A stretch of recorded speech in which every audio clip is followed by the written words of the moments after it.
இயேசுவில் மிகவும் பிரியமானவர்களே, இன்று பிப்ரவரி மாதம் 2ஆம் தேதி ஆண்டவர் இயேசுவை காணிக்கையாக ஒப்புக் கொடுக்கப்பட்ட அந்த விழாவினை நாம் கொண்டாடுகின்றோம். ஆகவே இந்த திருப்பலியிலே நம்மை நாம் முழுவதுமாக ஒப்புக் கொடுப்போம். முன்னுரையிலே கேட்டது போல இன்று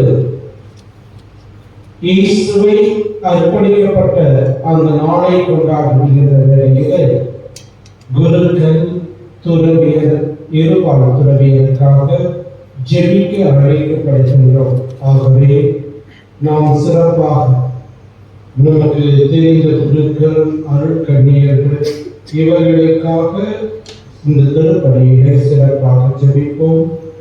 நமது திருமொழிக்கு நினைவாக நம்மை தெரிவிக்கப்படும் தன்மையை ஆசீர்வதித்தருமாறு நம் இறைவனாகிய ஆண்டவரை கெஞ்சி கொண்டாடுவோம். என்றென்றும் உள்ள இல்லாமல்ல இறைவா, வாழ்வின் ஊற்றும் தூய்மையின் தொடக்கமான தண்ணீர் முறையாக மக்கள் புனிதமடைந்து நிலை வாழ்வின் கொடையை பெற வேண்டும் என்று திருவிழாவே இந்த தண்ணீரை நீ புனிதப்படுத்தியர்கள். ஆண்டவரே, உமது நாளாகி என்றும் உமது அருட்காவலை நாங்கள் பெற விரும்புகின்றோம். வாழ்வழிக்கும் உமது அருள் நோக்கினை உங்கள் பிரிப்பித்தர்கள். இத்தண்ணீரினால் எங்கள் உள்ளத்தையும் உடலையும் தீமை அனைத்திருந்து காத்தருவீரார். இவ்வாறு நாங்கள் தூய இதயத்துடன் உண்மை அணுகிவிடவும் உமது மீட்பை பெற்றுக் கொள்ளவும் தகுதி பெறுவோமாக எங்கள் ஆண்டவர் கிறிஸ்து வழியாக உம்மை மன்றாடுகின்றோம். எல்லாம் வல்ல இறைவா, தண்ணீர் வளர்ப்பதில் உட்பட வேண்டும் என்று இறைவாக்கினர் எலிசா வழியாக கற்பித்தீரே. உமது படைப்பு பொருளாகிய இந்த உப்பை பரிவிளக்கத்துடன் புனிதப்படுத்தியவர் உண்மை தாழ்வுடன் வைத்திருக்கிறோம்.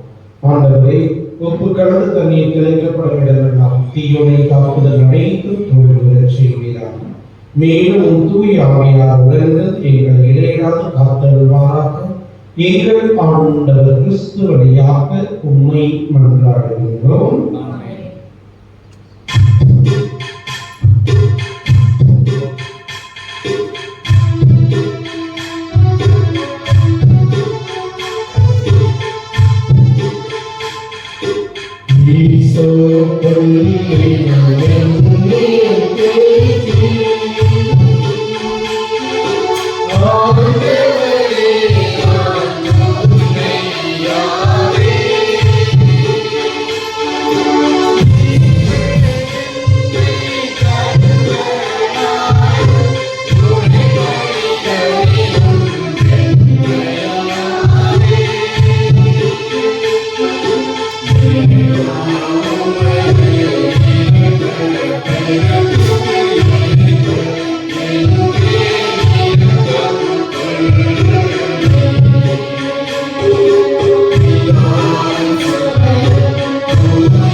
நம்மீது இரக்கம் வைத்து நம் பாவங்களை மன்னித்து நம்மை முடிவில்லா வாழ்வுக்கு அழைத்து செல்வாராக.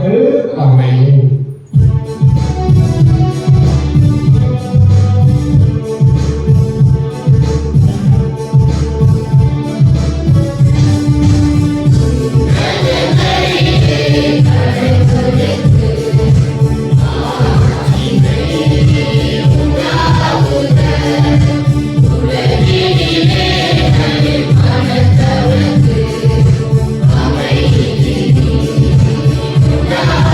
Amen.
பிப்ரவரி மாதம் 2ஆம் தேதி கடந்த மாதம் முழுவதுமாக இந்த புதிய ஆண்டில் நம்மை காத்து இறைவனுக்கு நன்றி சொல்லி இந்த புதிய மாதத்தில் முதல் நாளில் இறைவனுக்கு நம்மை முழுவதுமாக அர்ப்பணிப்போம். இந்த மாதம் முழுவதுமாக இறைவன் தாமே நாம் செய்யக்கூடிய ஒவ்வொரு செயல்களிலும் நம்மை வழிநடத்தி தேவையான ஆசீர்வாதங்களையும் வரங்களையும் தர வேண்டும் என்றும் 10, 11, 12ஆம் வகுப்பு அரசு தேர்வினை எழுத வைக்கின்றவர்கள் தங்களுடைய செய்முறை தேர்வினை இந்த மாதம் எழுதுகின்ற வேளையில் அவர்கள் நல்ல மதிப்பெண்களுடன் தேர்ச்சி பெற்று நல்ல எதிர்கால வாழ்வு அவர்களுக்கு அமைய வேண்டும் என்று நாம் இந்த திருப்பணிகளை சிறப்பாக செய்வோம்.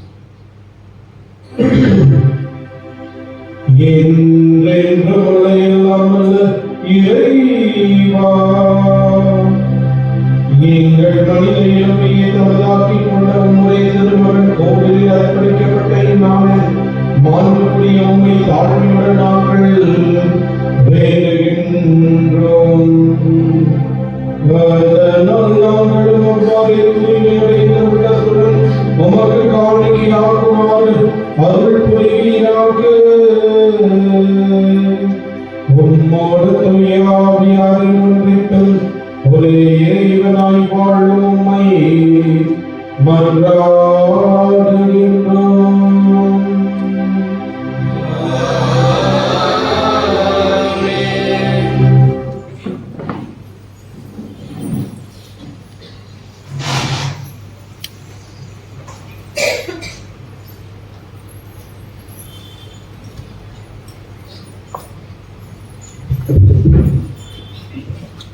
முதல் வாசகம் உங்களே. உலகம் ஆவலோடு எதிர்பார்த்து காத்திருக்கின்ற மீட்பர் எப்போது வருகிறார்? அவரது வல்லமை எத்தகையது?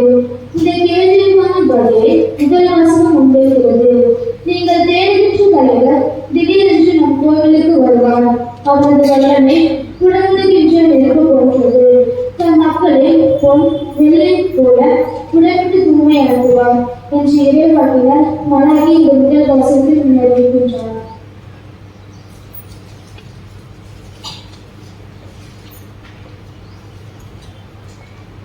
முதல் வாசகம். நீங்கள் தேடுகின்ற தலைவர் திடீரென தம் கோவிலுக்கு வருவார். இறைவாக்கினர் மலாகி ஒன்றிலிருந்து வாசகம். அதிகாரம் 3 இறைவசனம் 1-4 வரை.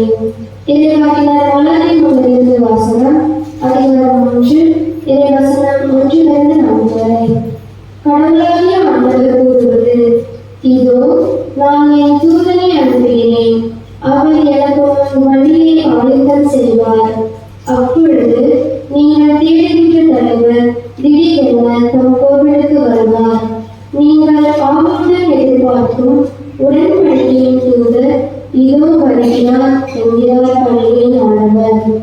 ஆனால் அவர் வரும் நாளை தாங்கக்கூடியவர் யார்? அவர் தோன்றும் போது நிற்க வல்லவர் யார்? அவர் புலம்பிடுகிறவரின் நெருப்பை போலும் சலவை தொழிலாளியின் சத காலத்தை போலும் இருப்பார். அவர் புலம்பிடுபவர் போலும் வெள்ளியை தூய்மைப்படுத்துபவர் போலும் அங்கு இருப்பார். லேவியின் புதல்களை தூய்மையாக்கி முன் வெள்ளியை போல் அவர்களை புலம்பிடுவார். அவர்களும் ஆண்டவருக்கு ஏற்புடைய காணிக்கையை கொண்டு வருவார்கள். அப்பொழுது பண்டைய காலத்தில் முந்தைய ஆண்டுகளில் இருந்தது போல் யூதாவின் காணிக்கையும் எருசலேமின் காணிக்கையும் ஆண்டவருக்கு உகந்தவராய் இருக்கும். இது ஆண்டவர் வழங்கும் அருள்வாக்கு.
தலைமை குருவாகிய இறைமகன் இயேசு தம் மக்களுக்கு பாவத்திலிருந்து விடுதலை தர இவ்வுலகில் அவதரித்த போது இரத்தமும் சதையும் கொண்ட சாதாரண மனித உரிமையை அவர்களோடு உறவாட திருமணம் கொண்டார்.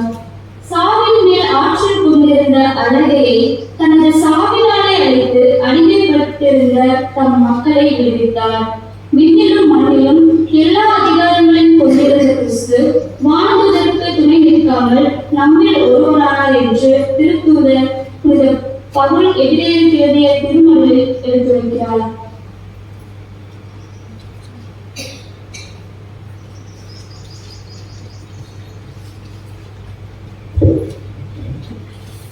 இரண்டாம் வாசகம்.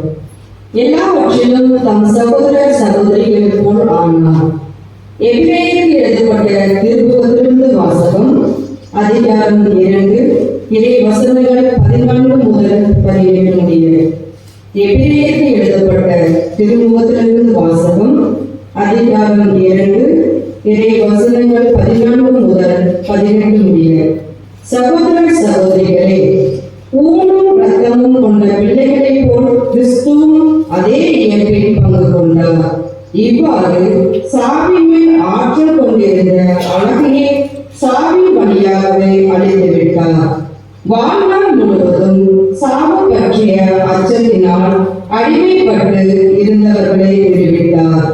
ஏனெனில் அவர் வானதூதருக்கு துணை நிற்கவில்லை, மாறாக ஆபிரகாமின் வழிமரபினருக்கே துணை நின்றார் என்பது கண்கூடு.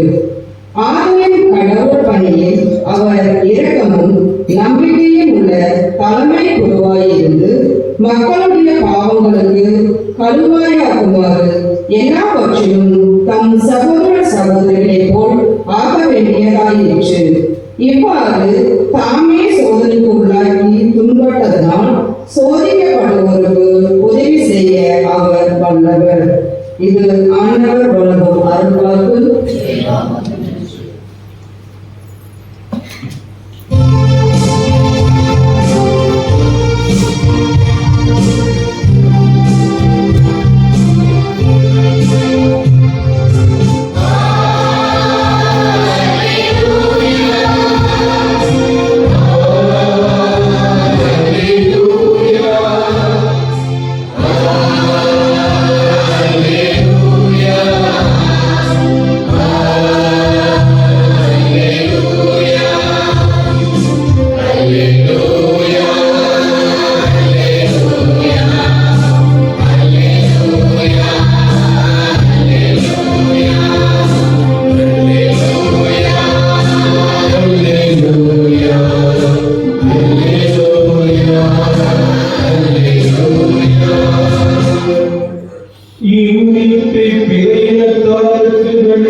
லூக்கா நற்செய்தி அதிகாரம் 2 இறை சொற்றொடர்கள் 22 40 முடிய.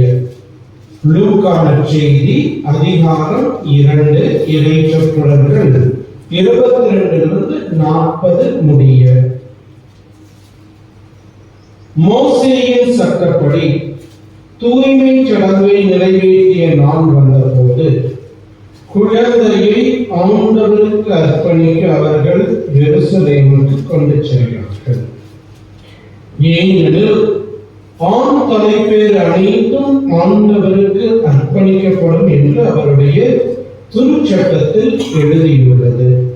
அச்சட்டத்தில் கூறியுள்ளவாறு 2 மாடப் புறாக்கள் அல்லது 2 புறா குஞ்சுகளை அவர்கள் பலியாக கொடுக்க வேண்டி இருந்தது. அப்பொழுது எருசலேமில் சிமியோன் என்னும் ஒருவர் இருந்தார். அவர் நேர்மையானவர், இறை பற்று கொண்டவர், இஸ்ராயலுக்கு வாக்களிக்கப்பட்ட ஆறுதலை எதிர்பார்த்திருந்தவர். தூய ஆவியை அவர் பெற்றிருந்தார். ஆண்டவருடைய மெசியாவை காணும் முன் அவர் சாகப் போவதில்லை என்று தூய ஆவியால் உணர்த்தப்பட்டிருந்தார். அந்த ஆவியின் தூண்டுதலால் அவர் கோவிலுக்கு வந்திருந்தார். திருச்சட்ட வழக்கத்திற்கு ஏற்ப செய்ய வேண்டியதை குழந்தை இயேசுவுக்கு செய்து முடிக்க பெற்றோர் அதனை உள்ளே கொண்டு வந்த போது சிமியோன் குழந்தையை கையில் ஏந்தி கடவுளை போற்றி, ஆண்டவரே, உமது சொற்படி உம் அடியான் என்னை இப்போது அமைதியுடன் போகச் செய்கிறேன். ஏனெனில் மக்கள் அனைவரும் காணுமாறு நீர் ஏற்பாடு செய்துள்ள உமது மீட்பை என் கண்கள் கண்டு கொண்டன. இம்மீட்பை பிற இனத்தாருக்கு வெளிப்பாடு அருளும் ஒளி. இதுவே உம் மக்களாகிய இஸ்ராயலுக்கு பெருமை என்றார். குழந்தையை குறித்து கூறியவை பற்றி அதன் தாயும் தந்தையும் வியப்புற்றனர். சிமியோன் அவர்களும் ஆசி கூறி அதன் தாயாகிய மரியாவை நோக்கி, இதோ இக்குழந்தை இஸ்ராயல் மக்களுள் பலரின் வீழ்ச்சிக்கும் எழுச்சிக்கும் காரணமாக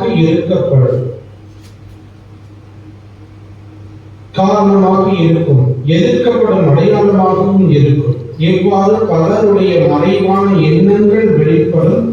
உமது உள்ளத்தை ஒரு வாழ் ஊடுருவி பாயும் என்றார். ஆசேர் குலத்தை சேர்ந்த பானுவேலின் மகளாகிய அண்ணா என்னும் இறைவாக்கினர் ஒருவர் இருந்தார். அவர் முதிர்ந்த வயதினர், மணமாகி 7 ஆண்டுகள் கணவரோடு வாழ்ந்த பின் கைம்பெண் ஆனவர். அவரது வயது 84. அவர் கோவிலை விட்டு நீங்காமல் நோன்பிருந்தபடி அன்றும் புகழும் திருப்பணி செய்து வந்தார். அவரும் அந்நேரத்தில் அங்கு வந்து கடவுளை புகழ்ந்து எருசலேமின் மீட்புக்காக காத்திருந்த எல்லோரிடமும் அக்குழந்தையை பற்றி பேசினார். ஆண்டவருடைய திருச்சட்டப்படி எல்லாவற்றையும் செய்து முடித்த பின்பு அவர்கள் கலிலேயாவில் உள்ள தங்கள் ஊராகிய நாசரேத்துக்கு திரும்பிச் சென்றார்கள். குழந்தையும் வளர்ந்து வலிமை பெற்று ஞானத்தால் நிறைந்து கடவுளுக்கு உகந்ததாய் இருந்தது. ஆண்டவரின் அருள்வாக்கு.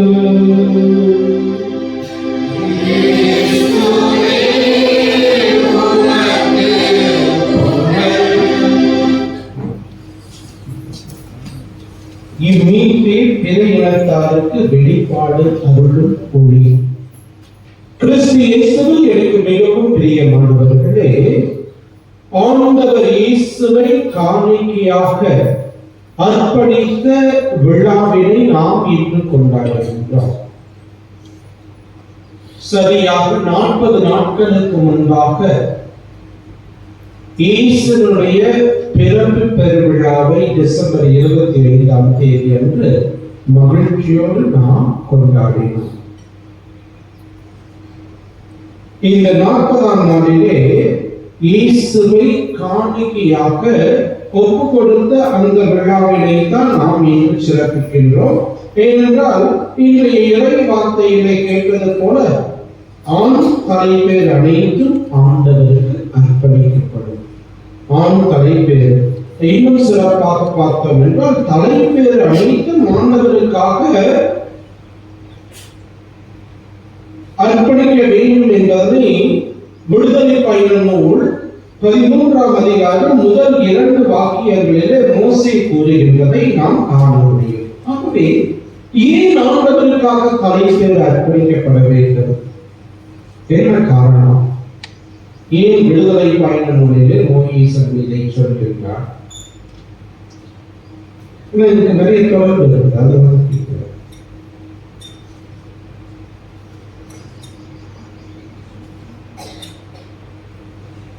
அந்த சமயத்தில் இஸ்ராயல் மக்கள் அடிமைகளாக இருந்தார்கள். அவர்களை மோயிசன் தான் விடுதலை அழைத்து வருகின்றார். அப்ப கடைசியா நடந்த அந்த 10வது கொள்ளை நோய் என்ன? அதுதான் இருக்கிறார்.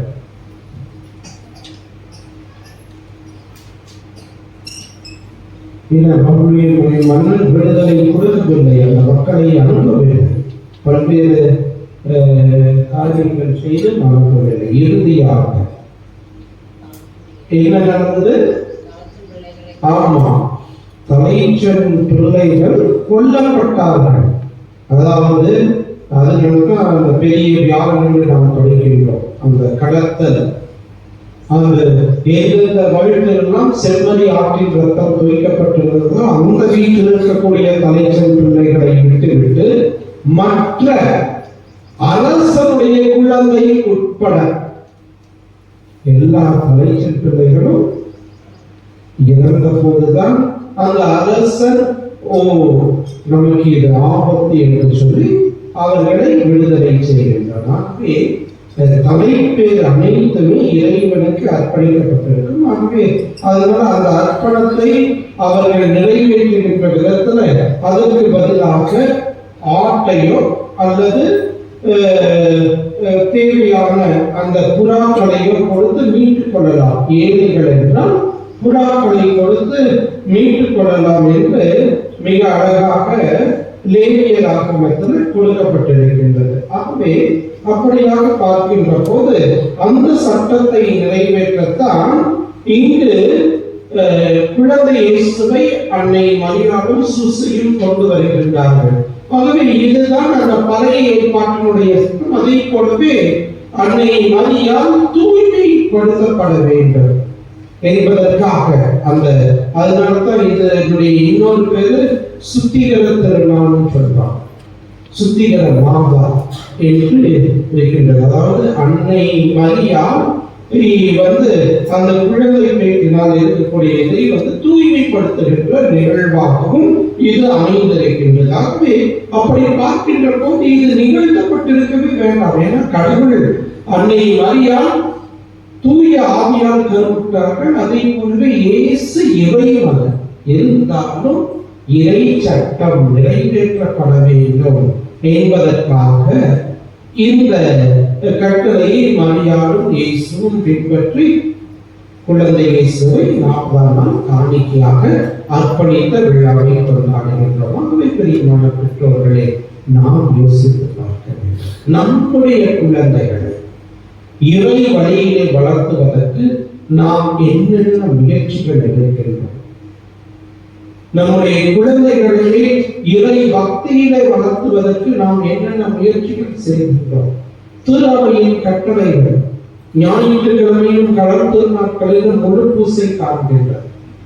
பெற்றோர்களாகிய நாமும் நம்முடைய குழந்தைகளையும் வர செய்கின்றோமா? நம்முடைய இளைஞர்கள் இளம் பெண்களை வளர செய்கின்றோமா? ஏன் இளைஞர்கள் இளம் பெண்களை மிக அதிகமாக வலியுறுத்துகின்றது என்றால் அவர்கள் தான் என்ன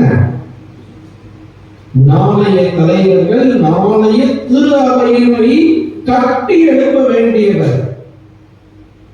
ஆகவேதான் அந்த பெரியவர்கள் குழந்தைகள் எவ்வளவு முக்கியமோ அதே அளவுக்கு தான் இளைஞர்கள் இளம் பெண்கள் பல சமயங்களிலே அவர்கள் தான் அந்த நாட்களிலே இன்னும் இறைவனை விட்டு தூரமாக போகின்றவர்களாக இருக்கின்றார்.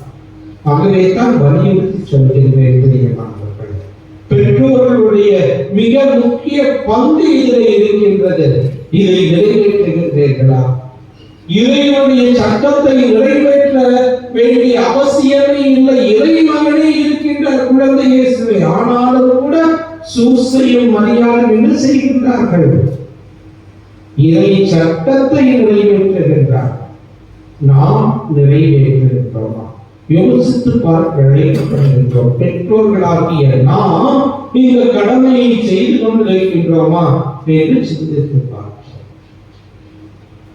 மிக அழகாக இன்றைய முதல் வாசகத்தில் சொல்லப்பட்டிருக்கும், நீங்கள் எதிர்பாராத வேளையிலே உங்களை தேடி உங்கள் தலைவர் திடீரென தம் கோவிலுக்கு வருவார். நீங்கள் ஆவலுடன் எதிர்பார்க்கும் உடன்படிக்கையின் தூதர் இதோ வருகின்றார் என்று மலாக்கி நூலில இறைவாக்கு உரைக்கப்பட்ட அந்த இறைவாக்கு இங்கு நிறைவேறுகின்றது. அந்த ஆண்டவரின் தூதுவராக தலைவராக இயேசு அங்கு வருகின்றார். அந்த சமயத்தில் இரண்டு முதியவர்கள் சிமியோன் மற்றும் அன்னா ஆகியோர்கள் இறைவாக்கு உரைக்கின்றார்கள். அவர்கள் இறைவாக்கு உரைக்கின்றார்கள் என்றால் அவர்கள் சிமியோனை பற்றி சொல்கின்ற போது மிக அழகாக சொல்வார். நேர்மையானவர், இறை பற்று கொண்டவர், அவர் தூய ஆவியை அவர் பெற்றிருந்தார் என்று சொல்லப்பட்டிருக்கின்றது. போலவே அண்ணாவை பற்றி சொல்கின்ற போது அண்ணா என்னும் இறைவாக்கினர் ஒருவர் இருந்தார். அவர் வயது முதிர்ந்தவர், மணமாகி 7 ஆண்டுகள் கணவரோடு வாழ்ந்த பின் கைம்பெண்ணானவர். அவருக்கு வயது 84. அவர் கோவலை விட்டு நீங்காமல் நோன்பிருந்து மன்றாடி அன்றும் பகலும் திருப்பணி செய்து வந்தார்.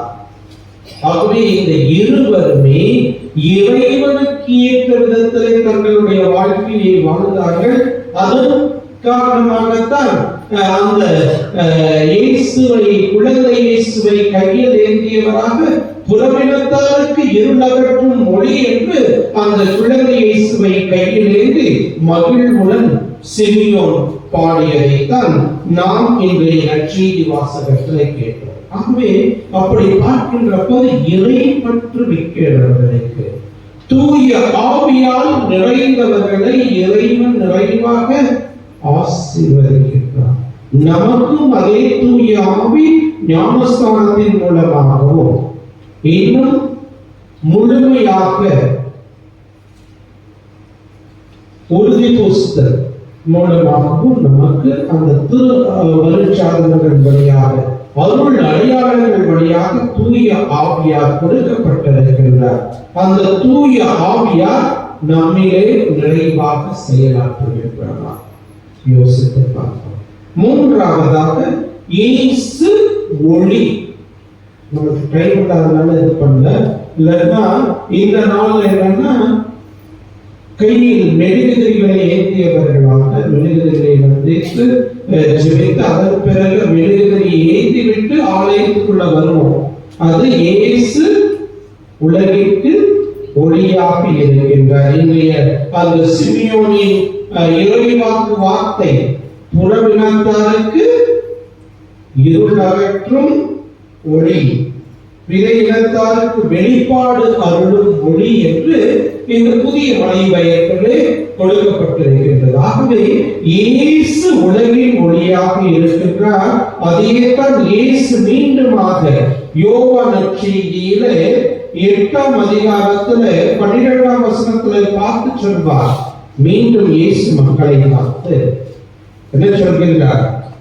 உலகின் ஒளி நானே, என்னை பின்தொடர்பவர் இருளில் நடக்க மாட்டார், வாழ்வுக்கு வழிகாட்டும் ஒளியை கொண்டிருப்பார் என்றார். இறைவனை பின்தொடர்கின்றவர்கள் வாழ்வுக்கு வழிகாட்டும் ஒளியை கொண்டிருப்பார். மீண்டுமாக மத்தேயு நற்செய்தி 5ஆம் அதிகாரத்திலே நாம் பார்த்தோம் என்றால், உலகிற்கு ஒளி நீங்கள், உங்கள் ஒளி மனிதர் முன் ஒளிர்க என்று சொல்வார். நீங்கள் உலகிற்கு ஒளியாக இருக்கிறீர்கள் என்று சொல்வார். ஆகவே இயேசுவினுடைய அந்த ஒளியை நாம் பிறருக்கு பிரதிபலிக்கின்றவர்களாக, நம்முடைய வாழ்வால் பிரதிபலிக்கின்றவர்களாக இருக்க வேண்டும். அத்தகைய விதத்தில் வாழ்கின்றோமா என்று யோசித்து பார்க்க அழைக்கப்படுகின்றோம் பெரியமானவர்கள். ஆகவே இந்த 3 கருத்துக்களை உள்வாங்கிக் கொண்டு இந்த வாரம் முழுவதுமாக இதை பற்றி யோசித்து அருள் வாழ்விலே வளர முயற்சிப்போம். முதலாவதாக பெற்றோர்களாக இருக்கக்கூடியவர்கள் இறைவனுடைய கட்டளைகளை நாம் நிறைவேற்றுகின்றோமா? நம்முடைய குழந்தைகளை இறைவனில் நடத்துகின்றோமா? இரண்டாவதாக, தூய ஆவியின் அருளை பெற்று சிமியோனும் அன்னானும் இறைவனை புகழ்கின்றார்கள், இறைவாக்கு சொல்கின்றார்கள். நாமும் அதே ஆவியை பெற்றிருக்கின்றோம், இறைவனை புகழ்கின்றோமா? மூன்றாவதாக, உலகிற்கு நாம் ஒளி, உலகிற்கு நீங்கள் ஒளியாக இருக்கிறீர்கள் என்று இயேசு சொல்கின்றார். அந்த விதத்தில் நம்முடைய வாழ்வு பிறருக்கு வழிகாட்டுகின்ற ஒளியாக இருக்கின்றதா யோசித்து பார்ப்போம். இறைவனுடைய அருள் வேண்டுவோம். நம்முடைய வாழ்வால் இறைவனுக்கு சான்று பகர சிறப்பான விதத்துல இறை ஆவி நம்மை வழிநடத்த அருள் வேண்டி எழுதென்று நம்முடைய நம்பிக்கையை நாம் அறிக்கையிடுவோம்.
மண்ணில் நீங்கள் ஜெயராஜர்களுக்கு உடல்நலம் பெற்றதற்கு மாதாவுக்கு நன்றியாகவும், வசந்தாமணி அவர்களுக்கு உடல்நலம் பெற வேண்டியும், ராஜேந்திரன், பவுனி மேரி மற்றும் பிள்ளைகள் பேர பேத்திகள் குடும்ப கருத்துக்களுக்காகவும், அந்தோனி சாமி, மரிய கிருஷ்ணன், ஜெயஜோதி குடும்ப கருத்துக்களுக்காகவும் மாதாவுக்கு நன்றியாகவும், ராகினி, கார்த்திக், ராஜா, மனுஷா இடங்களில் குடும்ப கருத்துக்களுக்காகவும் மாதாவுக்கு நன்றியாகும். பீட்டர் அடிகளுவர் 37 பிறந்த நாளில் மாதாவுக்கு நன்றியாகும்.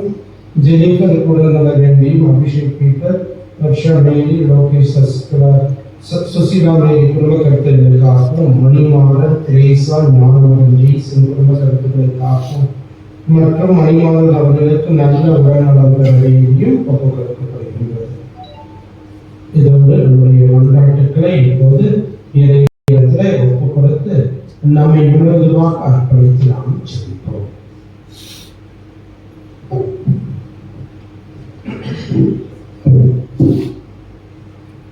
திருப்பொழிவு செய்யப்பட்டவர்களை அனைத்து தீங்கிலிருந்து விடுவித்து காக்கும் இறைவா, திருத்தந்தை முதல் பொதுநிலையினர் வரை அனைவரின் உமது இருபணியராக நேர் விடுத்த அழைப்பை நன்கு உணர்ந்து உமது அன்பும் உடனிருப்பும் எங்களுக்கு இவ்வுலகில் எல்லா வெற்றிகளையும் தேடித்தரும் என்பதை உணர்ந்தும் செயலாற்ற வேண்டிய வரங்களை வழங்கிட வேண்டும் என்று இறைவா உம்மை மன்றாடுகிறோம். ஆண்டவரே, எங்கள் மன்றாட்டை கேட்டருளும்.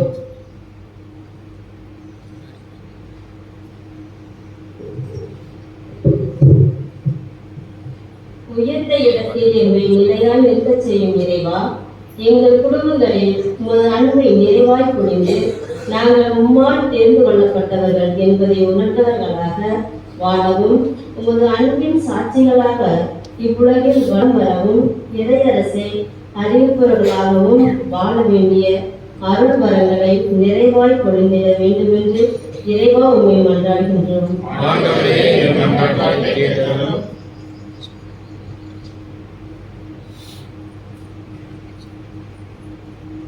நீதியோடும் நேர்மையோடும் செயலாற்றுவதில் மகிழ்ச்சி அடைகின்ற என் தந்தையே இறைவா, அன்பே பிரதானம் என்பதை என் நாட்டு தலைவர்களும் மக்களும் உணர்ந்திடவும், ஒருமை, பரிவு போன்ற அன்பின் உபகரணங்களை தங்கள் வாழ்வில் பெற்று சமத்துவத்தை அமைந்திட வேண்டும் என்று இறைவா உம்மை மன்றாடுகின்றோம். ஆண்டவரே, எங்கள் மன்றாட்டை கேட்டருளும்.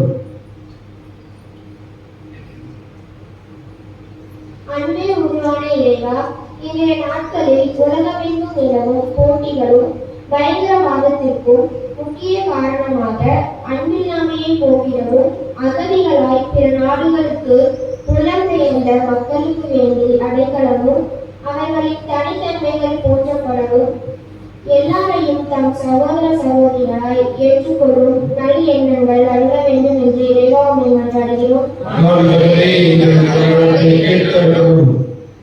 நம்முடைய தனிப்பட்ட தேவைகளுக்காக மூலமாக ஜெபிப்போம். எங்கள் அன்பு தந்தையே, தாயே, இறைவா, இயேசுவே, உம்மை காணிக்கையாக நிர்ணயிக்கப்பட்ட விழாவை நாங்கள் இங்கு நினைவு செய்து கொண்டிருக்கின்றோம். மீனமாக எங்களை உமக்கு அர்ப்பணமாக்குகின்றோம். எங்களுடைய திருமுழுக்கின் மூலமாக உம்முடைய பிள்ளைகளாக நாங்கள் மாறியிருக்கின்றோம். உறுதி புஸ்தகம் திருவருட்சாதனத்தின் வழியாக அந்த தூய ஆவியார் கொடைகளையும் கனிகளையும் எங்களுக்கு நிறைவாக கொடுத்திருக்கிறார். பெற்றிருக்கக்கூடிய கனிகளை ஒளியின் மக்களாக இவ்வுலகளை வாழ தேவையான வளங்களை தந்து எங்கள் ஆண்டவரும் ரட்சகரும் மீட்பருமான இயேசுவின் இணையற்ற நாமத்திலே ஜெபிக்கின்றோம். ஜெபம் கேட்ட ஆசீர்வதியும் ஜீவனுள்ள நல்ல பிதாவே, ஆமென்.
காலைப்படையானது எல்லாம் உள்ள தந்தையாகி இறைவனுக்கு ஏற்றதாக செய்யுங்கள்.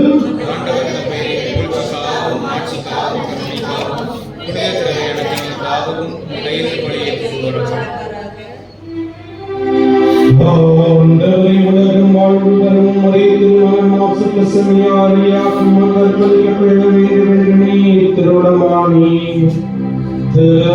கதை கொடுக்கும் காணிக்கை இருக்க வருவீராக.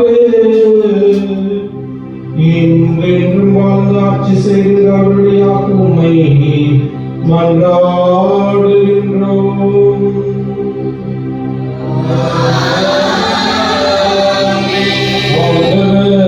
உங்களோடு இருப்பாராக.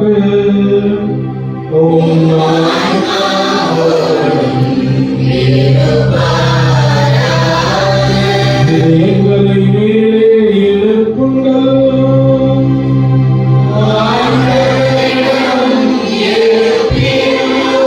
நம் இறைவனாகிய ஆண்டவருக்கு நன்றி கூறுவோம்.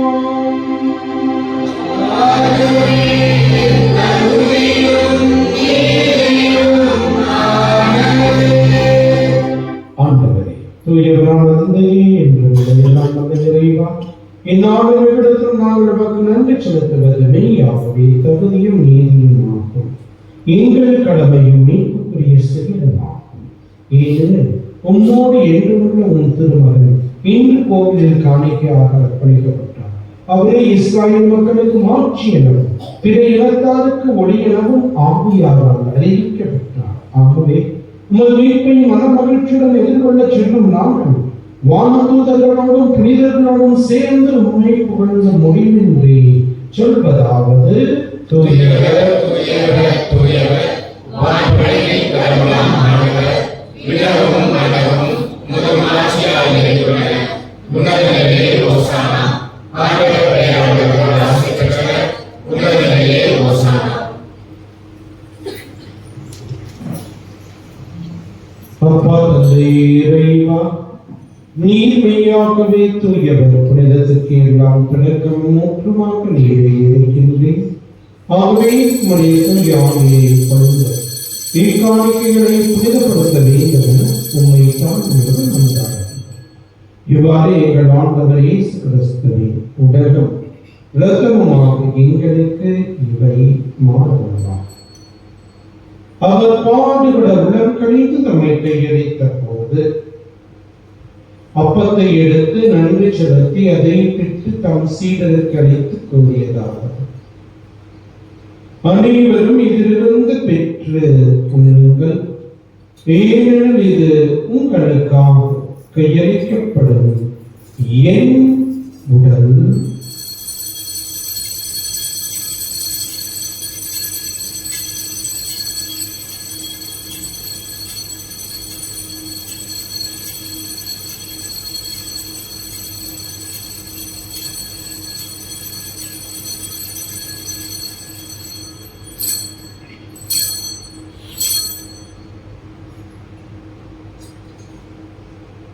அவனை இரவிலிருந்து எழுதிய கிண்ணத்தை எடுத்து மீண்டும் நன்றி கூறி தம் சீடருக்கு அளித்தவர் கூறியதாவது: அனைவரும் இதிலிருந்து பெற்று பருகுங்கள், இது புதிய நிலையான உடன்படிக்கைக்குரிய இரத்தத்தின் கீழ்.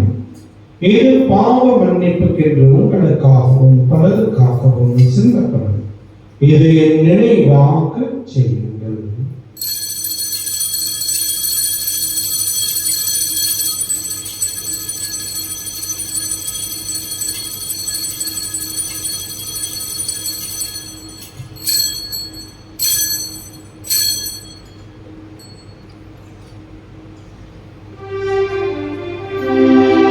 நம்பிக்கையின் மறைபொருள்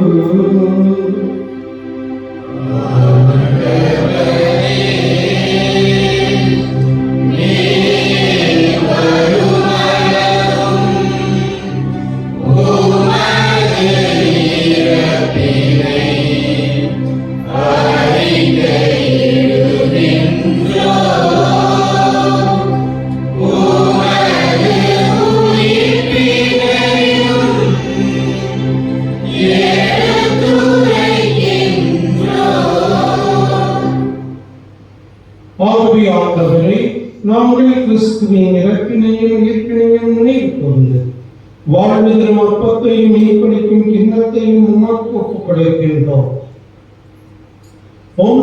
என்று நமக்கு ஊழியனுடைய தகுந்தவர்களை ஏற்றுக்கொண்டீர். எனவே உமக்கு நன்றி செலுத்துகின்றோம். மேலும் கிறிஸ்துவின் உடலிலும் இரத்தத்திலும் பங்கு கொள்ளும் எங்களை தூய ஆவியார் ஒன்று சேர்க்க வேண்டும் என உம்மை தாழ்மையுடன் கொண்டாடுகின்றோம். ஆண்டவரே, உலகெங்கும் பரவி இருக்கும் உமது திருப்பலியை நீர் நினைவு கூர்ந்தருளும். சிறப்பாக எங்கள் திருத்தந்தை பிரான்சிஸ், எங்கள் ஆயர் தாமஸ் அக்வாயினஸ் சீனிய திருநிலைகள் ஆகிய அனைவரோடு உமது திரு அவை அன்பின் நிலையை பெறச் செய்தருளும். தாயும் தந்தையும் இறைவா,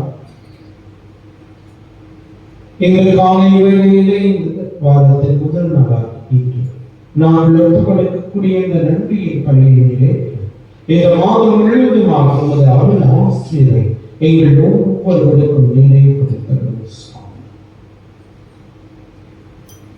திருப்பதியை ஒப்புக்கொடுத்திருக்கின்றனர். இந்த திருப்பதியில் பங்கேற்றிருக்கக்கூடியவர்களை ஆசீர்வதித்தார். மேலும் உயிர் தருவதனுடன் தூய்மையுள்ள எங்கள் சகோதர சகோதரிகளை இந்த திருப்பலியில் நினைவு கூறப்படுகின்ற ஆன்மாக்களை எங்களுடைய குடும்பங்களிலே மடித்தவர்கள், உற்றார், உறவினர், நண்பர்கள், உபகாரிகள் யாரும் நினைவு ஆன்மாக்களையும் ஒத்திருக்கும் நிலையிலே இருக்கின்ற ஆன்மாக்களையும் நினைவு கொண்டு ஒளிமிக்கவும் திருவன் ஏற்றுக்கொள்ளும் எங்கள் அனைவர் மீது இரக்கமாய் இறைவனின் கண்ணி தாயான தூய மாட்சிமிக்க புனித மரியா, தூய வளனா, புனித அப்போஸ்தலர் இவர்களுடன் போன்றவரை இந்த புனிதர் அணியப்படுவர் நாங்கள் நிறைவாழ்வில் பங்கு கொள்ளும் தகுதி பெற்று திருமணி இயேசு கிறிஸ்து வழியாக உம்மை புகழ்ந்தேத்தும் வரமருள உம்மை மன்றாடுகின்றோம்.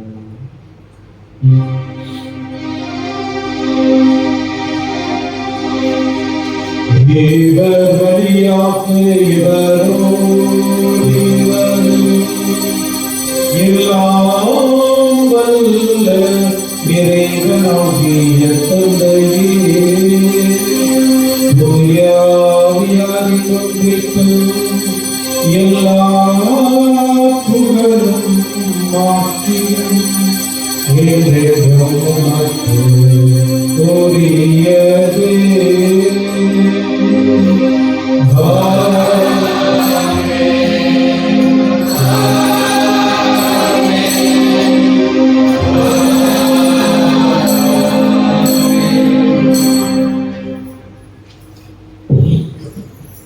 இறைவனுடைய அரசை உலகிலே வளர இறை தந்தையை நோக்கி நாம் ஜெபிப்போம்.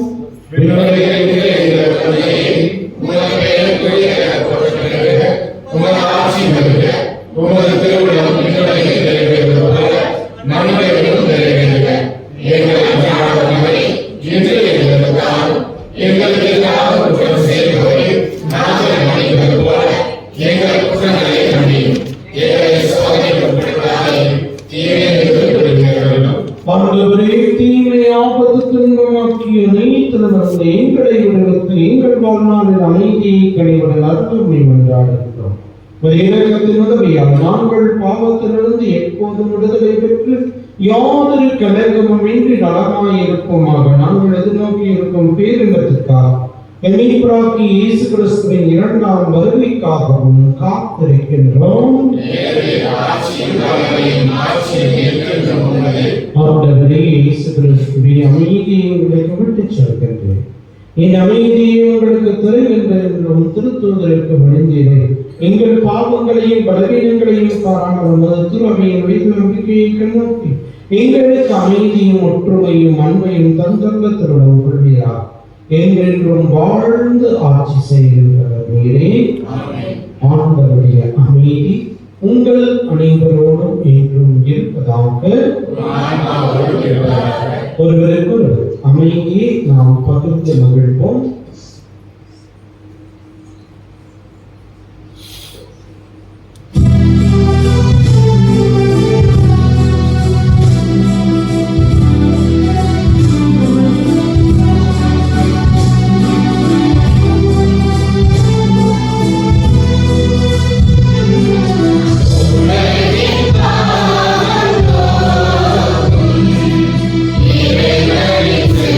Amen.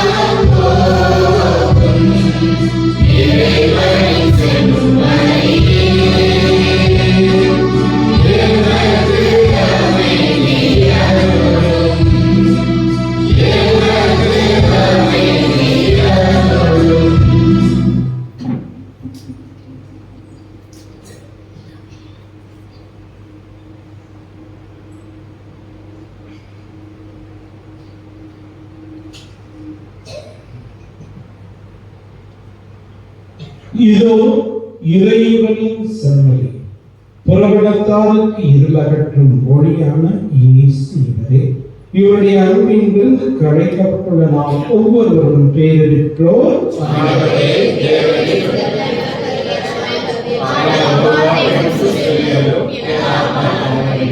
கிறிஸ்துவின் திருப்பம் நம்மளுடைய காலத்திய வாழ்வு தருவதாக. ஆமென்.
அவர்களே,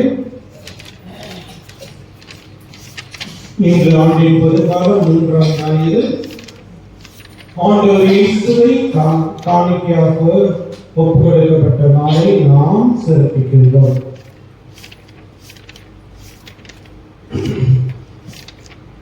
பிரியமானவர்களே, இன்று இயற்கை மணி திருப்பலியானது குறிப்பாக நம்முடைய பங்கிலே 10, 11, 12ஆம் வகுப்பு தேர்வினை எழுதக்கூடிய மாணவிகளுக்காக சிறப்பு திருப்பலியும் அதனை தொடர்ந்து நற்கருணை ஆராதனையுமானது நடைபெறும். ஆகவே நம்முடைய ஊரிலே இருந்து எழுதக்கூடிய குழந்தைகளுடைய பெயர்களோடு வாட்ஸ்அப்பில் அனுப்பி இருக்கின்ற நம்முடைய பெற்றோர்கள் முடிந்தளவு அந்த திருப்பணியிலும் பங்கேற்க செய்யுங்கள். ஒருவேளை இந்திய திருப்பணியில் பங்கேற்றிருந்தால் ஒரு 10 மணி அளவிலே வந்து நற்கருணை ஆராதனை மற்றும் மற்றவற்றை 9:30 மணிக்கு மேலாக 9:30 முழு ஆராதனையும் அதனை தொடர்ந்து ஒரு சிறிய வழிகாட்டுதல் எப்படி தேர்வினை எதிர்கொள்வது என்பதற்கு நம்முடைய பங்கிலே 10, 11, 12ஆம் வகுப்பு கற்பிக்கக்கூடிய ஆசிரியர்களை கொண்டு வழிநடத்தப்படுகின்றன. ஆகவே இங்கே இருக்கக்கூடிய ஒரு 10-12 பேர் இருக்க நினைக்கிறார்.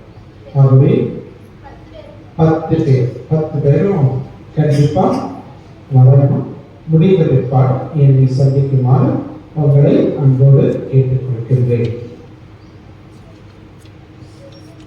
அடுத்த ஞாயிற்றுக்கிழமை 9ஆம் தேதி நம்முடைய பக்கத்து பங்கான குருகுலத்தில் திருநாள். ஆகவே இங்கு திருப்பணியானது நடைபெறாது. அந்த நோட்டீஸ் வந்து வாட்ஸ்அப்பில் உங்களுக்கு அனுப்பும். புதன்கிழமை இங்கு நமக்கு இந்த வாரம் புதன்கிழமை திருப்பணி இருக்கும். திருப்பணியின் போது நாம் கொஞ்சம் நோட்டீஸ் கொண்டு வரேன். ஆகவே அந்த திருப்பணியிலும் கலந்து கொள்ளுமாறு உங்களை அன்போடு கேட்டுக்கொள்கின்றேன். இறுதியில் ஆசிரியர் எழுதுகிறேன். நன்றி கோரி மன்றாடுவோமாக.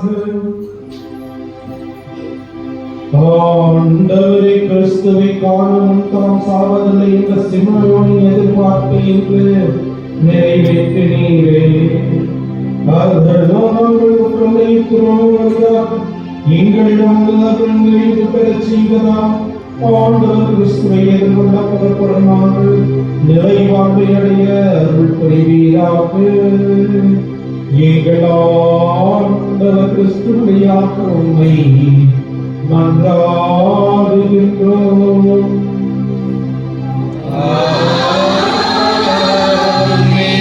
ஆண்டவர் உங்களோடு இருப்பாராக.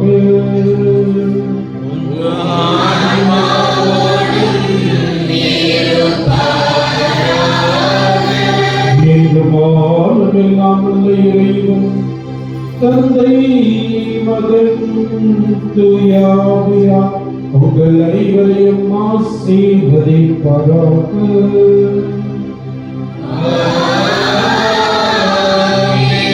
இறைவனின் அன்பிலும் சமாதானத்திலும் வாழ சென்று வாழுங்கள். வாழ்க்கை படி தொடரட்டும்.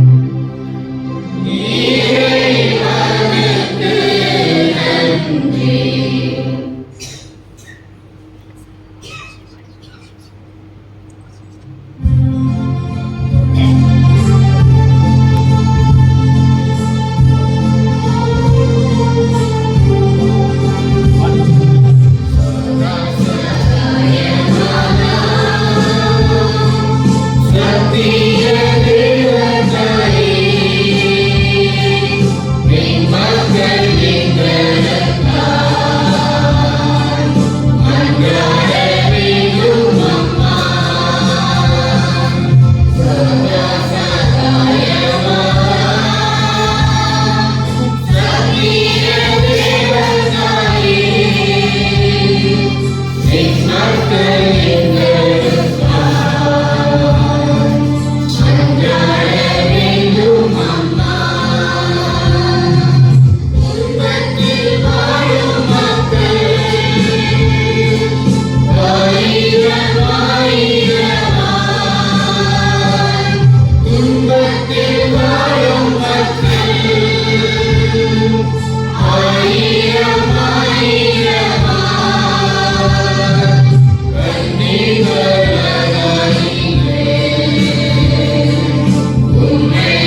இயேசுவுக்கே புகழ், இயேசுவுக்கே நன்றி, இயேசுவுக்கே புகழ், இயேசுவுக்கே நன்றி. மரியே வாழ்க, மரியே வாழ்க, மரியே வாழ்க. பிதா சுதன்